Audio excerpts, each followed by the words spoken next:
देश की आजादी की लड़ाई के दौरान में कई ऐसे बार आए जब महात्मा गांधी जी जो है कि आमरण अनशन पे बैठे। जब वो बैठे तो भाई भूख हड़ताल पे बैठ गए वो, और सरकार को जो है कि झुकने पे मजबूर किए। भाई उस समय की जो सरकार थी यानी कि ब्रिटिश हुकूमत जो थी वो भी जो है कि गांधी जी से आकर जो है कि भाई बात किया करते थे कि आपकी क्या डिमांड है, और फिर उस डिमांड को मानकर जो है कि गांधी जी का अनशन तुड़वाया जाता था।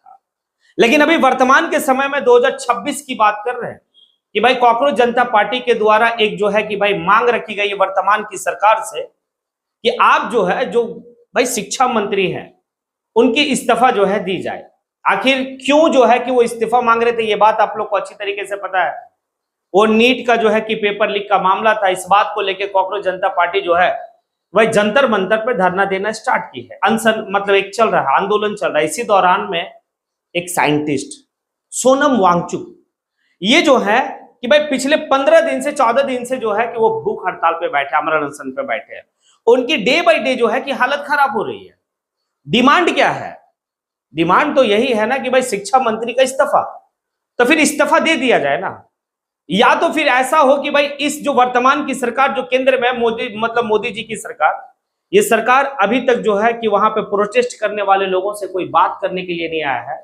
सोनम वांगचुक जो है वो पिछले इतने दिनों से जो है कि भाई भूख हड़ताल पे, आमरण अनशन पे है, उनसे कोई जो है कि भाई बात करने तक नहीं आए। तो क्या कहा जाए भाई, उस समय की ब्रिटिश हुकूमत गांधी जी से बात करने के लिए तो आ गए थे, लेकिन क्या ये ब्रिटिश हुकूमत से भी जो है आगे आप जो है कि सेंटेंस को जोड़ दीजिएगा कि मैं क्या कहना चाह रहा हूं कि वर्तमान की सरकार ये ब्रिटिश हुकूमत से भी जो है, हाँ वही जो मैं कहना चाह रहा हूं और अब समझ गए होंगे, क्योंकि भाई इस सरकार से डर लगती है ना। क्योंकि ये सरकार जो है कि आप इस सरकार के खिलाफ में अगर बोलेंगे तो भाई आप में जो है कि देशद्रोह का मुकदमा हो सकता है, राजद्रोह का मुकदमा नहीं होगा।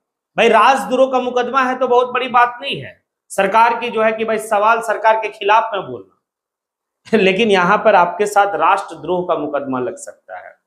लेकिन भाई आखिर बोलने के लिए कौन छोड़ेगा, क्योंकि ये लोकतांत्रिक देश है। अब बताइए कि वर्तमान के सरकार में कोई ऐसे बड़े नेता नहीं है जो सोनम वांगचुक से बात करके भाई उनका अनशन तोड़वा लिया जाए।